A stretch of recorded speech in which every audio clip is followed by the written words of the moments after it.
Ma question, c'est à partir du moment où le président des États-Unis, on l'avait vu, avait dit si Bachar el-Assad utilise les armes chimiques contre la population civile, nous interviendrons. À partir de ce moment-là, le monde attend des représailles. Et s'il n'y a pas de représailles, ça veut dire que les Occidentaux reculent. Est-ce que c'est tenable, Dominique de Villepin? Je crois que Frédéric Tadier, il faut essayer de poser les bonnes questions au bon endroit. Et en l'occurrence, vous en posez une très bonne. Ah, parce que, pour qui intervient-on? Est-ce qu'on intervient pour le monde? Non. On intervient pour protéger le peuple syrien. Alors si la question c'est est-ce qu'il fallait poser une ligne rouge, je dirais que le b.a.-ba de toute diplomatie, c'est d'éviter de le faire. Tout simplement parce qu'on se lie les mains et qu'on se retrouve engagé dans des processus automatiques dont tout ne sort pas. Et ce qui est très intéressant sur le plan de l'histoire diplomatique, de constater qu'après s'être lié les mains, c'est ce qu'a fait Barack Obama, c'est ce qu'on a fait un peu nous aussi Français en partant d'emblée et en affirmant la nécessité d'une frappe, c'est que depuis cet engagement de respecter une ligne rouge, tout est fait, tant aux États-Unis qu'en ce qui nous concerne, pour essayer de trouver des faits nouveaux pour retarder le moment où on va devoir mettre à exécution, tout simplement.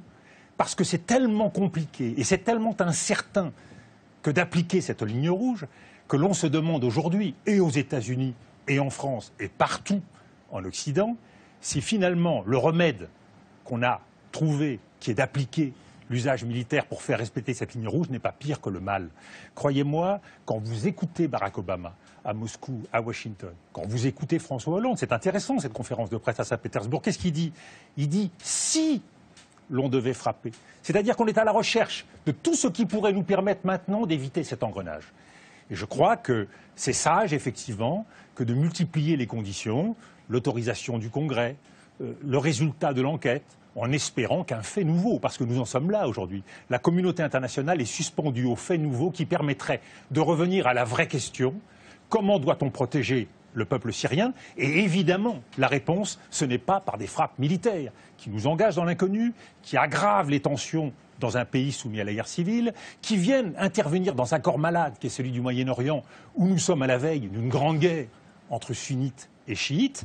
Et d'évidence, il y a d'autres réponses. Et c'est intéressant aussi de revenir au vocabulaire, parce que c'est la clé de la diplomatie.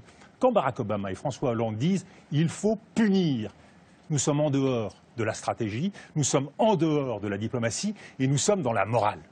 Ça, c'est bien quand on veut soulager sa conscience. C'est pas bien quand on veut répondre aux préoccupations d'un peuple. Aujourd'hui, répondre aux préoccupations du peuple syrien, c'est rechercher des solutions humanitaires. Elles existent. On fait tout pour ne pas les appliquer. C'est compliqué, c'est cher. Il faut trouver une réponse d'ordre pénal. Si on veut punir Bachar el-Assad, il y a des instruments pour ça, il y a des tribunaux internationaux, on apporte des preuves et on est dans un processus légal qui fait avancer la sécurité collective, qui ne fait pas régresser les sociétés démocratiques. Et troisièmement, et c'est la clé, quelle est la solution politique? Or aujourd'hui, il faut se poser cette question, est-ce qu'il y a un moyen encore de faire vivre ensemble des communautés qui sont animées par un tel degré de haine? Michel Collomb, comment vous le réglez, vous, ce dilemme? Mais écoutez, quand je viens d'entendre monsieur affirmer avec certitude qu'on avait toutes les preuves pour les armes chimiques parce que les services secrets des États-Unis, de la Grande-Bretagne et de la France nous le disaient, les mêmes qui disaient la même chose sur l'Irak, et on sait que c'était un mensonge. Je pense que, bon, moi qui suis les guerres et la propagande de guerre et la désinformation depuis 20 ans, tout ce que je viens d'entendre, là, ça en fait partie. Et je voudrais rappeler cette phrase du Premier ministre britannique Lloyd George. En 1914, il disait « Si les gens savaient à propos de la guerre, elle serait arrêtée tout de suite, mais les gens ne savent pas et ne peuvent pas savoir. » Et cette 20 années d'études sur les guerres et tous les prétextes de ce genre et tous les mythes qui ont été fabriqués comme ça m'ont amené à penser qu'il est très important que les gens qui nous regardent et qui nous écoutent réfléchissent que dans chaque guerre, on applique ce que j'ai intitulé les principes de la propagande de guerre. On ne peut pas évidemment dire qu'on fait la guerre pour le pétrole, pour le gaz, pour le fric, etc. Donc il faut travailler l'opinion publique Premièrement, en cachant les intérêts, et je m'excuse, la question de la Syrie, c'est très simple. Il y a du pétrole, il y a du gaz, il y a des gazoducs, il y a des projets énormes en dessous de la Méditerranée qui intéressent Israël, tiens. Et quand on voit que Total et le Qatar, maintenant en Libye, se partagent le gaz, ben, il ne faut pas faire un dessin. Le deuxième grand principe de la propagande de guerre, c'est de cacher l'histoire. Et la France se pose en donneuse de... Enfin, la France d'en haut se pose en donneuse de leçons. Il ne faudrait quand même pas oublier que le colonialisme français a bombardé les Syriens en 1945 pour les empêcher d'acquérir leur indépendance, a pratiqué et organisé la division de la Syrie, notamment sur des bases religieuses, et puis que toute l'histoire de la Syrie, depuis qu'elle a résisté à Israël, ça a été le travail des États-Unis et d'Israël pour affaiblir et briser la Syrie. Et Roland Dumas disait il n'y a pas longtemps qu'il y a 2 ans, on lui avait dit à Londres, on prépare quelque chose contre la Syrie, est-ce que tu veux en faire partie? Il avait dit non, 2 ans avant les manifestations. Le troisième grand principe de la propagande de guerre, c'est qu'il faut absolument, quand on a décidé d'attaquer pour le pétrole, le gaz ou le fric, il faut absolument diaboliser l'adversaire. Et donc là, on a droit à toute une série d'histoires. Et celui qui dit, moi je sais, qui dit ici, je sais tout ce qui se passe en Syrie, je n'ai aucune certitude, pour moi c'est un charlatan. Je pense qu'il n'y a pas de guerre propre, je pense qu'on a vu des atrocités des 2 côtés. Et je pense que quand on se réclame de la justice, dire avant toute enquête, je sais qu'il va falloir faire quelque chose et je sais qui est coupable, c'est pas sérieux. Un tribunal qui jugerait comme ça ne serait pas accepté.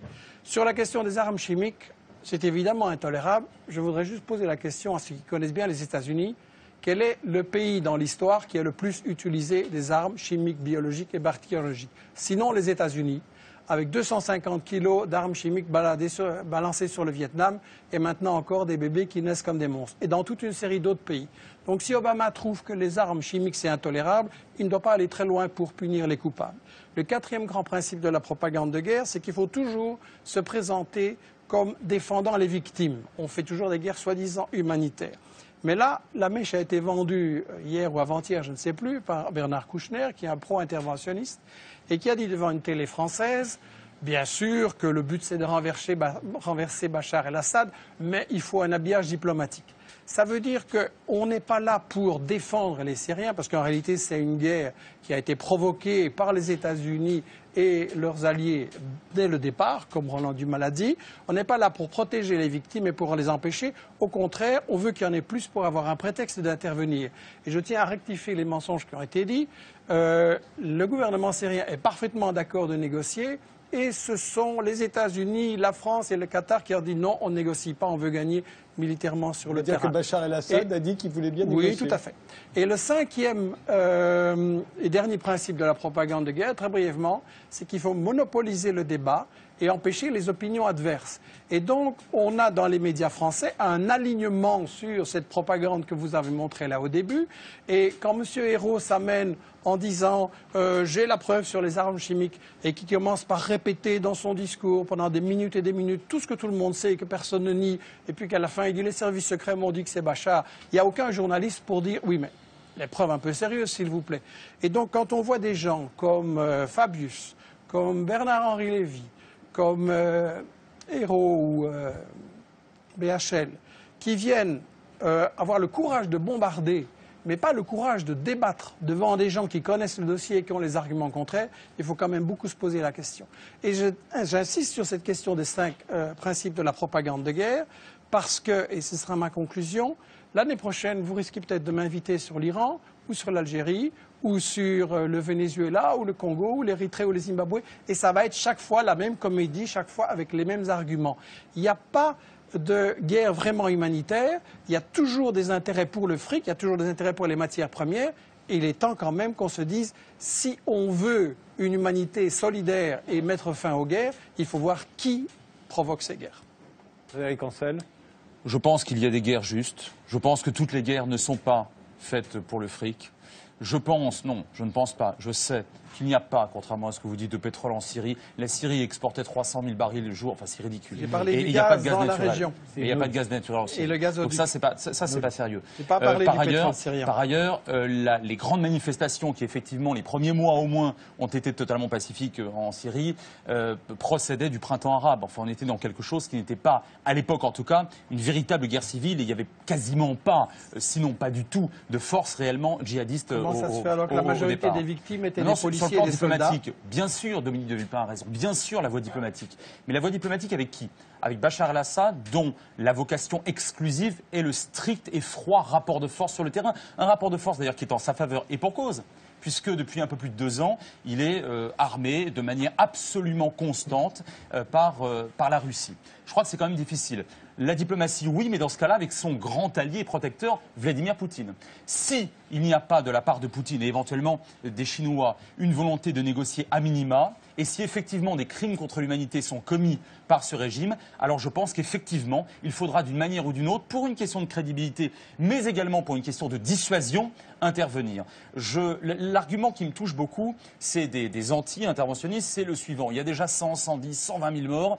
Le gaz, c'est épouvantable. Ça n'en a ajouté que 1000 ou 1500 de plus. Pardon, je mets ça entre guillemets. Bon, c'est effectivement quasi anecdotique du point de vue du chiffre global. Frappant de manière anecdotique. Simplement, la dissuasion et la crédibilité en géopolitique, c'est très fondamental, pas seulement parce qu'on l'a promis, mais parce qu'en face aujourd'hui, il n'y a pas d'alternative. Et c'est ça qui me paraît extrêmement important avec ce régime qui d'ailleurs est exactement le même qui a prévalu pendant 30 ans sous Hafez el-Assad, donc le père de l'actuel Bachar. Un dernier point, si vous le permettez. Il y a, me semble-t-il, dans cette affaire, un brouillage des clivages extraordinaire. On a là un ministre des Affaires étrangères et non le moindre, qui est anti-interventionniste. J'ai pu constater, et avec moi tous les Français, que deux autres anciens ministres des Affaires étrangères, dont le moins qu'on puisse dire est qu'ils ne sont pas très favorables aux néoconservateurs américains, messieurs Védrine et Juppé, ils sont favorables. Pourquoi? Pour une question, encore une fois, de crédibilité. Et je suis de ceux qui considèrent que la puissance doit être assumée. La puissance n'a rien de honteux, qu'elle soit occidentale ou pas occidentale, je m'en fiche. La puissance au service, alors, du droit, soit du droit avec un D majuscule lorsque c'est possible au Conseil de sécurité, soit au service du moindre mal, je ne vais pas très loin, du moindre mal, et notamment pas en faveur de ceux qui propagent du gaz de combat dans la population, doit être utilisé. De temps en temps, il faut pouvoir utiliser la force. Il y a des guerres justes. J'invente rien, Saint-Augustin l'a dit bien avant moi. Et j'ajoute un dernier point, si vous le permettez, le paradigme fondamental de la Seconde Guerre mondiale, avec la force absolue utilisée par Roosevelt et Churchill. Et je sais que c'est très différent de ce qui se passe aujourd'hui, mais tout est différent. Chaque cas est très différent. Ce paradigme-là, on doit toujours l'avoir en tête. Le résultat, ça a été l'émergence de deux grandes démocraties qui sont aujourd'hui parmi les plus grandes démocraties et des États très pacifiques, sinon pacifistes, au monde, à savoir l'Allemagne et le Japon. Donc ça peut se faire, et pour autre chose que le fric de temps en temps, en tout cas. Juste un point, parce que ça c'est un élément très important que vient de souligner Frédéric Ancel. S'appuyer sur le paradigme de la puissance et dire à un moment donné la puissance doit s'exercer pour faire valoir les valeurs et la légitimité. Prolongeons un tout petit peu votre raisonnement. La puissance est en train de changer de main. Dans 10 ans, dans 20 ans, dans 30 ans, la première puissance mondiale ne sera plus les États-Unis. Les grandes valeurs auxquelles nous adhérons bien sûr. Est-ce que vous ferez le même raisonnement quand dans 10 ans, dans 20 ans, dans 30 ans, d'autres pays, prenons l'exemple de la Chine, utiliseront le même argument que celui qu'utilisent les États-Unis?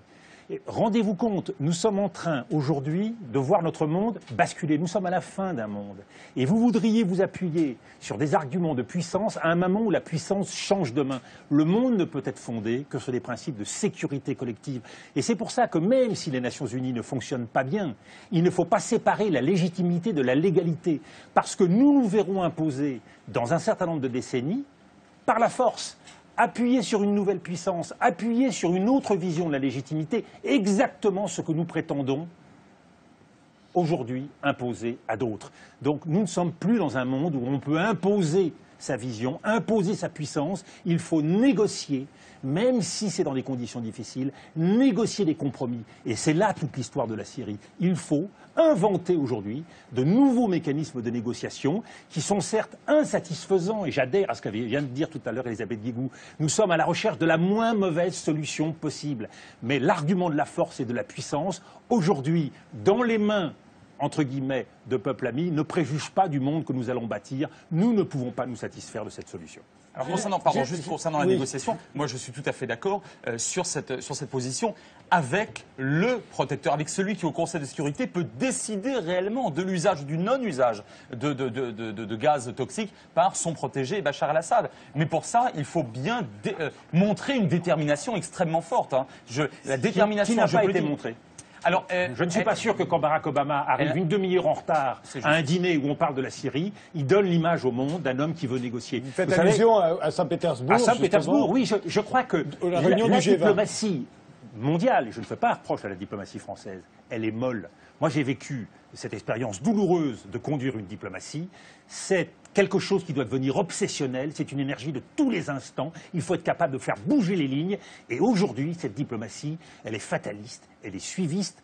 Une fois de plus, je ne parle pas de la France. La diplomatie mondiale est molle, alors même qu'il faudrait aller chercher la négociation auprès de Vladimir Poutine pour montrer qu'il y a un chemin possible. Et nous allons parler tout à l'heure de politique. Aujourd'hui, il y a des solutions possibles pour la Syrie. Simplement, on a tellement le sentiment que la militarisation des esprits fait que, dans le fond, c'est tellement plus facile de faire la guerre. Moi, je suis contre la guerre parce que c'est trop facile. C'est trop facile. Aujourd'hui, la solution politique est la seule valable et le raccourci militaire, je le trouve enfantin. C'est tellement facile, à chaque fois qu'il y a un problème dans le monde, d'utiliser la force. Guerre de l'opium en 1840, les Chinois, un bateau qui coule, paf, les Anglais frappent. Guerre des bourgs, 1900, quelques soldats britanniques qui meurent, paf, on intervient militairement. 79, les Chinois au Cambodge, contre le Vietnam. Vous savez, à chaque fois, c'est tellement facile d'utiliser la force militaire. Et puis surtout, c'est tellement tranquille. Alors quoi? Les armées vont frapper et on n'entendra plus parler de la Syrie. On n'aura plus ce cauchemar sur nos écrans, matin, midi et soir. Non. Regardons la vérité en face. Coltinons-nous avec la vérité. Le problème syrien, il faut l'assumer jusqu'au bout. Bien sûr, ce problème, il nous appartiendra en propre le jour où nous aurons frappé et que nous nous serons rendus compte que cela ne change rien. Non, assumons nos responsabilités morales, politiques, humanitaires. C'est ça la diplomatie. Mais encore faut-il que la diplomatie mondiale soit animée d'insomnie, c'est-à-dire de cette volonté de changer l'ordre des choses. Nous sommes beaucoup trop fatalistes et beaucoup trop passifs. Une fois de plus, c'est un reproche collectif. Michel Collomb, plus rapide parce qu'il nous reste une douzaine de minutes. Oui. 3 remarques très brièvement.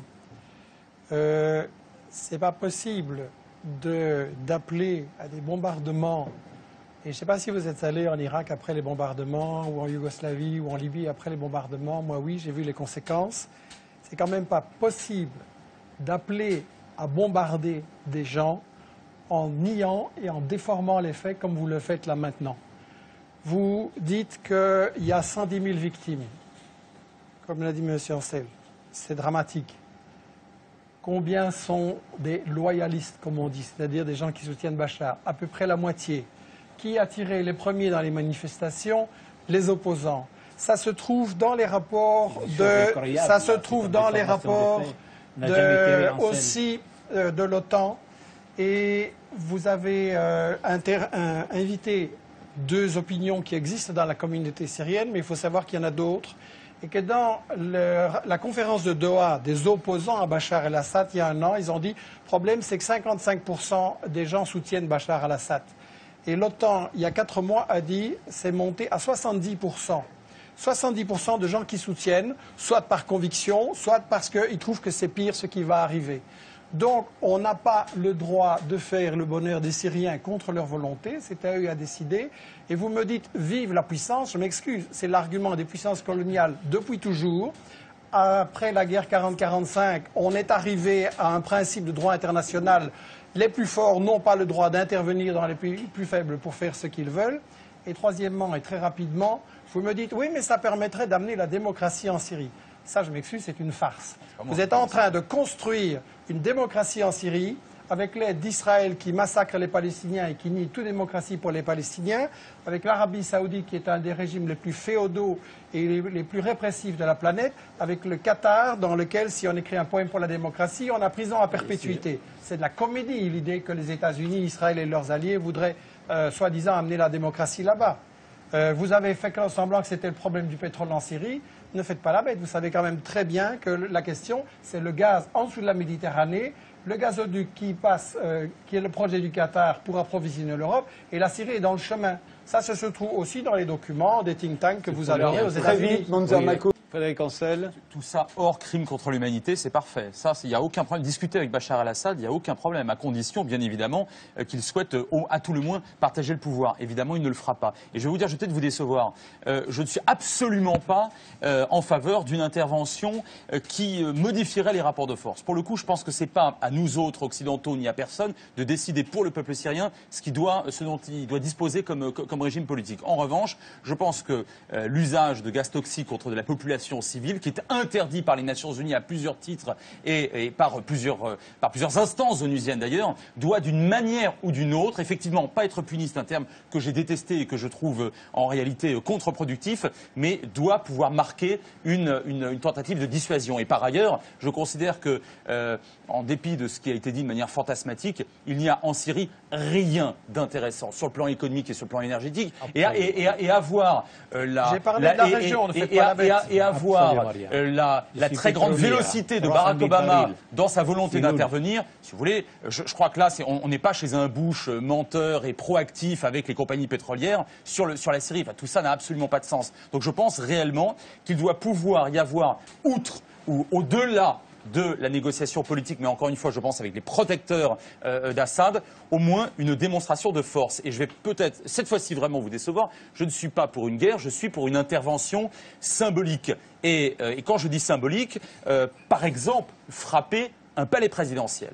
Par exemple, frapper une usine ou un laboratoire de recherche chimique, bactériologique et que sais-je encore. Ça ne servira pas à grand-chose, ça sera un moindre mal par rapport au fait de ne rien faire. Quant aux puissances émergentes, je ne suis d'ailleurs pas certain, Monsieur le Ministre, qu'elles soient aussi émergentes que ça au regard de l'effondrement de leur croissance économique ces dernières années. Mais admettons, de toute façon, la Russie et la Chine, jusqu'à présent, nous ont démontré un souverainisme absolu parce qu'elles ne souhaitent absolument pas qu'on mette, encore une fois, pas seulement les Occidentaux, le nez dans leurs propres affaires internes. Je pense évidemment au Caucase, je pense aux Ouïghours et je pense au Tibet. Par conséquent, ils ne changeront pas de posture. C'est la raison pour laquelle je pense qu'il faut toujours, aux côtés des efforts diplomatiques, conserver en quelque sorte ce qu'on appelle, vous savez, la carotte et le bâton. Conserver au moins une menace de la puissance au service du droit, ou en tout cas, encore une fois, je le précise, d'un moindre mal. Or, un crime contre l'humanité, c'est le mal absolu.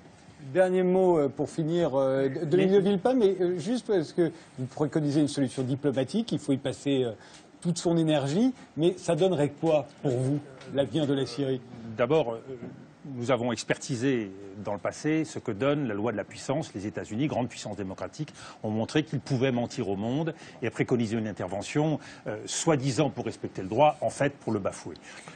Je crois que nous sommes au point assez désespéré quand on regarde la Syrie, d'un corps plus que malade, en situation quasiment terminale, où il faut que la diplomatie revienne à son essence, c'est-à-dire la réalité politique. Il faut renverser la table. Et renverser la table, ça veut dire regarder avec des yeux neufs la Syrie. Regarder les yeux neufs, c'est-à-dire s'imprégner de l'histoire. Sous mandat français, dans les années 30 et 40, la Syrie était une fédération formée de 4 États. Aujourd'hui, est-ce que le peuple syrien peut encore vivre ensemble?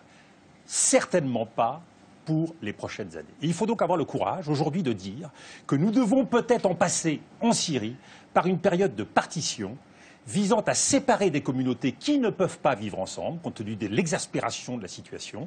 N'oublions pas que depuis le IXe siècle, ce sont les Alaouites qui ont été exterminés en grande partie par les sunnites. N'oublions pas qu'au-delà des 13% d'Alaouites, il y a 10% de Syriens, donc des minorités importantes. Ces minorités, il faut les protéger. Il y a les Kurdes qui ont déjà une autonomie, ils forment une région à eux seuls. Il y a la région, le réduit alaouite dans le nord-ouest, qui peut former une région. Et puis il y a le reste, où il faut des garanties de protection des minorités, avec sans doute une force d'interposition sur le terrain. Et là, la communauté internationale retrouvera une véritable vocation. Mais ayons le courage d'explorer cette solution parce que, soyons un tout petit peu cyniques, les Russes y trouveraient les garanties du maintien de leur influence dans ce pays et dans cette région. Les Occidentaux qui doutent beaucoup aujourd'hui de la capacité de la coalition syrienne à défendre des intérêts démocratiques, y verraient aussi un verrou visant à protéger la région de la menace djihadiste, et chaque minorité trouverait là aussi sa garantie. Donc c'est, Monsieur le ministre, au les moins à minorités titre étaient temporaire, respectées en Syrie. au moins à titre Ce sont temporaire, les rebelles qui au moins à titre les temporaire, attaquent. nous aurions là une situation qui permettrait de respecter un équilibre et d'éviter la dissémination, parce que le grand risque syrien aujourd'hui, c'est la propagation de la violence.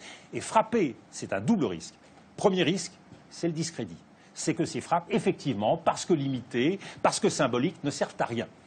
Deuxième risque, c'est au contraire l'aggravation. L'aggravation parce qu'il y a une partie qui se réjouira d'une intervention militaire, symbolique et limitée. Ce sont les djihadistes. Parce qu'à partir de là, ils sont fondés à mener une offensive contre le régime et à affirmer leur légitimité. Rajouter de la violence à une région en crise, c'est toujours servir l'intérêt du plus méchant.